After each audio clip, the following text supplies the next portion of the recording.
రైతులకు బేడీలపై CM serious. ఇలాంటి చర్యలను సహించేది లేదని అధికారులకు వార్నింగ్. విచారణ జరిపి రిపోర్ట్ ఇవ్వాలి. రైతుకు మెరుగైన వైద్యం అందించాలి. ఢిల్లీ నుంచి ఆఫీసర్లకు ఆదేశాలు. చికిత్స కోసం బేడీలతో రైతును హాస్పిటల్కు తీసుకొచ్చిన పోలీసులు. విషయం తెలిసి ఎంక్వైరీకి ఆదేశించిన సీఎం. ఘటనకు బాధ్యులైన జైలర్ సస్పెన్షన్. లగిచెర్ల రైతు హిరియా నాయకును చికిత్స కోసం సంగారెడ్డి ఆసుపత్రికి బేడీలతో పోలీసులు తీసుకెళ్లడంపై సీఎం రేవంత్ రెడ్డి ఆగ్రహం వ్యక్తం చేశారు.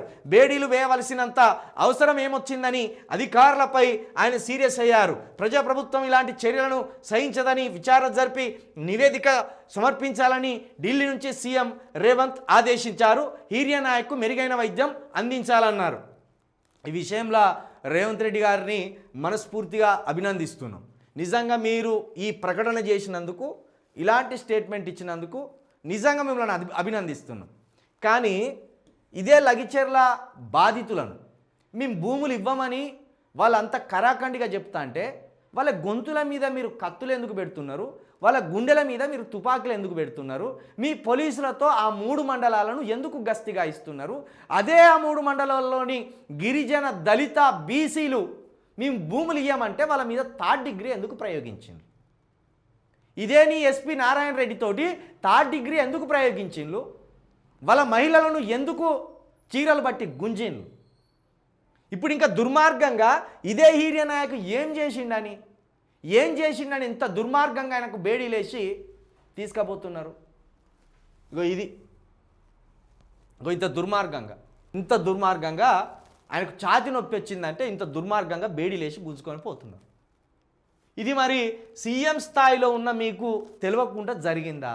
వాళ్ళు తీవ్రవాదులు కాదు, వాళ్ళు హత్యలు చేసి జైల్లో పడలేదు, లేకపోతే అత్యాచారాలు చేసి జైలుకు పోలేదు, లేదా గంజాయి అమ్మి, దొంగసార కాసి, డ్రగ్స్ అమ్మి వాళ్ళు జైల్లో పడలేదు, ఆ అవమానానికి గురి కాలేదు.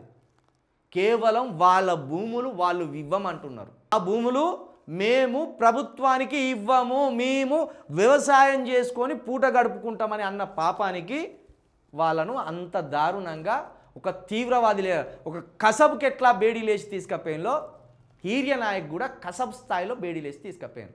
ఇది మనది ప్రజాప్రభుత్వం కాదు, ప్రజాప్రభుత్వం ఇది, అట్లా చేయకండి అని మీరు అనడం బాగానే ఉన్నది, మీరు నోటితోటి ప్రకటన చేయడం బాగానే ఉన్నది. జరిగిపోయింది, ఆల్రెడీ జరిగిపోయింది. ఆయన ఈ రాష్ట్రం అంతా చూస్తుండగా, ఈ ప్రపంచమంతా చూస్తుండగా రైతు చేతులకు బేడీలేసి గుంజుకపోయింది, అయిపోయింది, జరిగిపోయింది. జరిగిపోయిన దాన్ని నువ్వు తప్పు అంటున్నావు.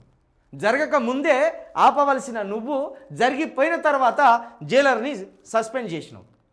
ఆయనకు జరిగిన అవమానం అయితే చరిత్ర పుటల్లో శాశ్వతంగా ఉంటుంది కదా, ఆయనకు జరిగిన నొప్పి అయితే శాశ్వతంగా ఆయనకు గుర్తుంటుంది కదా, ఆయన చేతికి పడ్డ బేడీలే సాక్ష్యం కదా, ఆయనను ఒక గొడ్డులాగా గుంజుకపోయిన పోలీసులే అక్కడ సాక్ష్యం కదా.